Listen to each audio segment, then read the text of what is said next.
안녕하세요. 정치유감입니다. 드디어 가장 중요한 고비를 하나 넘었네요. 이재명 대표가 공직선거법 위반 항소심에서 무죄 판결을 받았습니다. 윤석열 정권이 정적 제거를 위해 정치검찰을 시켜 억지로 기소한 게 상급심에서 박살이 났습니다. 이재명 대표는 이제 사법 리스크를 훌훌 털어내고 조기 대선을 생각할 시간적 여유를 갖게 됐습니다. 오늘은 2심 결과를 간략하게 정리하고 검찰이 얼마나 비열하게 윤석열의 사냥개 노릇을 했는지도 살펴보겠습니다. 이재명 대표가 민주당 대선 후보 경선을 치르던 때죠. 2021년 9월 방송에 나와 고 김문기 성남도시개발공사 처장을 모른다고 발언합니다. 성남시장 시절 대장동 사업 관련 인물인데 몰랐다? 골프도 안 쳤다고 했고 같은 해 10월 국정감사에서 백현동 한국식품연구원 부지 용도 변경이 국토부 협박 때문에 이루어졌다고 말했죠. 이 두 발언이 나중에 검찰의 칼날이 되어 돌아옵니다. 국힘과 일부 비명계는 허위사실 공표다 라면서 이재명 대표를 공격하기 시작합니다. 여기서부터 이재명 대표를 향한 윤석열 정권의 사법 공세가 슬슬 준비된 겁니다. 일부 비명계 이 부분을 기억해 두세요. 시간을 좀 건너뛰어 2023년 검찰이 이재명 대표를 공직선거법 위반으로 기소하죠.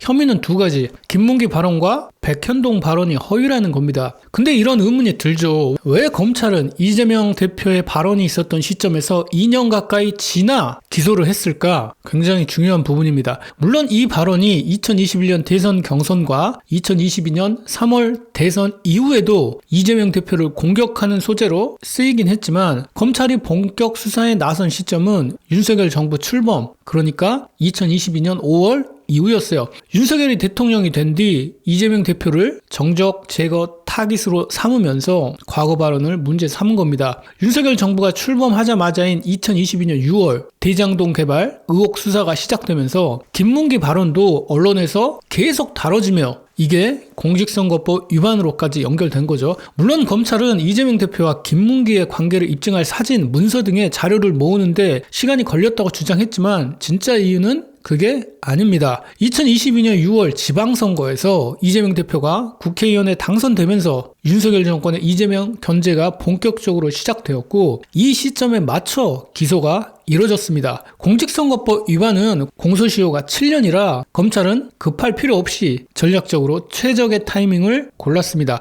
윤석열 정부가 정치적으로 자리를 잡고 이재명을 반대하는 집단이나 세력을 한데 모아 지지층으로 끌어들인 2023년에야 본격적으로 칼을 뽑은 겁니다. 이 이재명을 반대하는 집단이 어디일까요? 국힘과 보수진영, 민주당 비명계, 보수언론과 시민단체입니다. 국힘 쪽에서는 이재명 대표를 향해 계속 사법 리스크 노래를 부르면서 공격하고 그 목소리를 조직적으로 키워나갔습니다. 그리고 민주당 비명계, 대표적으로 이낙연 지지파는 윤석열 정부의 이재명 공세에 직간접적으로 힘을 보탰죠. 이들은 당내 경선에서 패배한 후 이재명 대표를 견제하려는 움직임을 보였고 딱 그 시점에 검찰 기소가 이들에게 명분을 준 셈입니다. 게다가 윤석열 정부는 보수 언론과 일부 시민단체, 제가 시민단체라고 표현했지만 실상은 보수 극우단체죠. 윤석열이 이런 단체 행사에 꾸준히 참여하고 엄청난 보조금을 지급하면서 이들이 이재명 대표의 의혹을 부각시키며 여론을 조성할 수 있도록 돕습니다.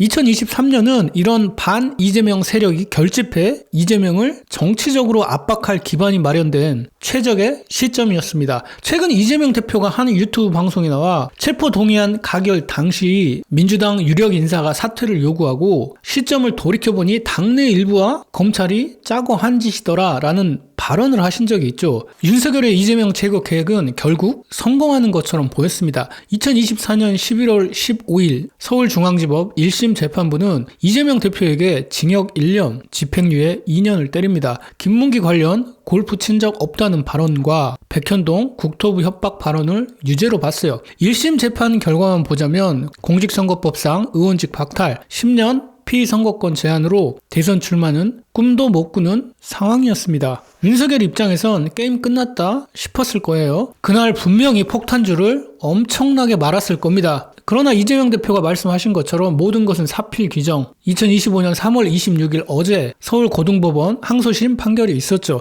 저를 포함한 이재명 대표 지지자들은 일도 손에 안 잡히는 상태로 숨죽이며 결과를 기다렸습니다. 결과는 전부 무죄가 나왔죠. 재판부는 고 김문기 발언에 대해 공직선거법상 후보자 행위에 관한 허위사실로 보기 어렵다고 했어요. 골프 친 적 없다가 유죄였던 1심 판결을 완전히 뒤집은 겁니다. 백현동 발언도 성남시가 국토부 압박 받은 건 사실이고 협박이란 표현이 과장됐어도 허위라고 단정 못한다고 봤죠. 2심 재판부가 골프를 치지 않았다 발언을 포함해 모두 무죄로 본 핵심은 공직선거법 제250조 허위사실 공표의 적용 요건을 엄격히 해석한 겁니다. 여기서 행위에 관한 허위사실의 정의와 법적 판단 기준이 핵심입니다. 허위사실 공표죄가 성립하려면 발언이 후보자의 신분, 직업, 경력, 재산, 행위 등에 관한 허위 사실이어야 하고 그게 선거에 영향을 미칠 목적으로 공표된 경우여야 합니다. 1심은 골프 치지 않았다를 이재명 대표의 과거 행위에 관한 허위로 보고 유죄로 판단했죠. 이재명 대표가 성남시장 시절 김문기 씨와 골프를 친 정황, 대표적으로 사진이 있었기 때문이죠. 그러나 2심 재판부는 골프를 치지 않았다는 발언을 공직선거법상 처벌 대상인 후보자의 행위로 보기 어렵다고 봤어요. 그러니까 선거에서 당선이 목적인 후보자로서 한 발언이냐 아니냐가 핵심입니다. 즉 이 발언이 이재명 대표 개인의 사적인 행위에 관한 거지 후보자로서의 직무 집행이나 정책 결정 같은 공적 행위와 직접 관련이 없다고 판단했기 때문입니다. 사진 조작은 덤이고요. 법원은 이 행위의 정의를 선거에서 유권자가 후보자를 평가할 때 중요한 공적 활동으로 한정해서 해석한 겁니다. 골프는 사적 관계의 영역이라 선거에 결정적 영향을 미치는 행위로 보지 않은 거예요. 이 발언이 허위라고 단정할 수 없고 설령 과장된 표현이라고 해도 선거에 결정적 영향을 미치는 허위사실로 보기 어렵다고 봤습니다. 이렇게 1심의 유죄가 완벽하게 박살이 났고 이재명 대표는 법정에서 나와 진실과 정의에 기반해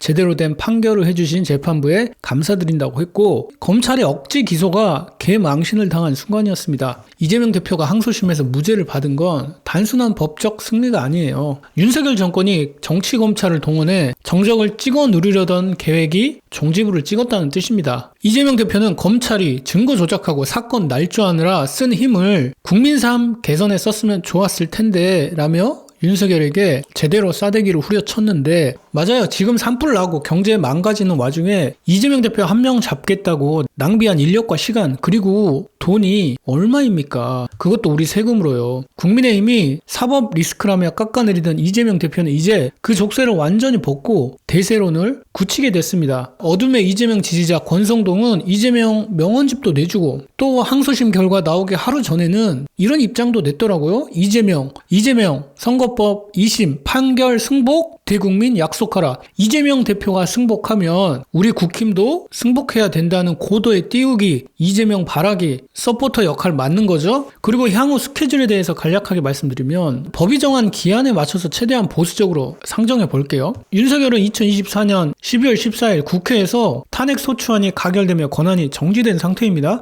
헌법재판소는 최대 180일, 그러니 6월 12일까지 탄핵 여부를 결정해야 합니다. 그리고 헌재가 4월에 탄핵을 인용한다고 가정하면 헌법 68조에 따라 60일 이내 최대한 늦으면 6월 중순에 조기 대선이 치러집니다. 공직선거법 사건의 상고심은 통상 3개월에서 6개월 내에 처리됩니다. 즉 6월에서 9월 사이에 판결이 나올 수 있어요. 하지만 정치적 민감성이 큰 경우 대법원이 신속히 판단할 가능성이 있어서 최단 2-3개월로 단축될 수도 있긴 합니다. 실제로 박근혜 공직선거법 위반 상고심이 약 4개월 만에 결론이 났죠. 즉 시간상으로 계산해보면 대선 치러지기 전에는 상고심 결과가 나오기 정말 힘들다는 거예요. 대법 가서 유죄가 나올 수도 있지 않느냐. 그건 거의 0%에 수렴하고요. 그걸 파기 자판이라고 하는데 1심, 2심에서 그렇게 열심히 해놓은 게 있는데 갑자기 대법이 그걸 다 무시하고 밥상 엎어버리냐. 개입에 대한 문제가 발생할 수 있어서 이런 경우는 거의 없고요. 다시 내려보냅니다. 형사사건에서 파기 자판하는 경우는 더더욱 없고요. 그리고 가능성 1% 이내인 파기환송 시나리오도 말씀드리면 검찰이 최대한 빨리 내일 상고한다고 치자고요. 대법원이 아무리 빨리 검토한다고 해도 5월 말이나 6월 초 정도이나 파기환송 결정이 날 것이고 다시 고법으로 사건이 오면 재심리 시작이 6월에서 9월이에요. 대선이 끝난 이유죠. 물론 95% 이상은 상고 기각이고요.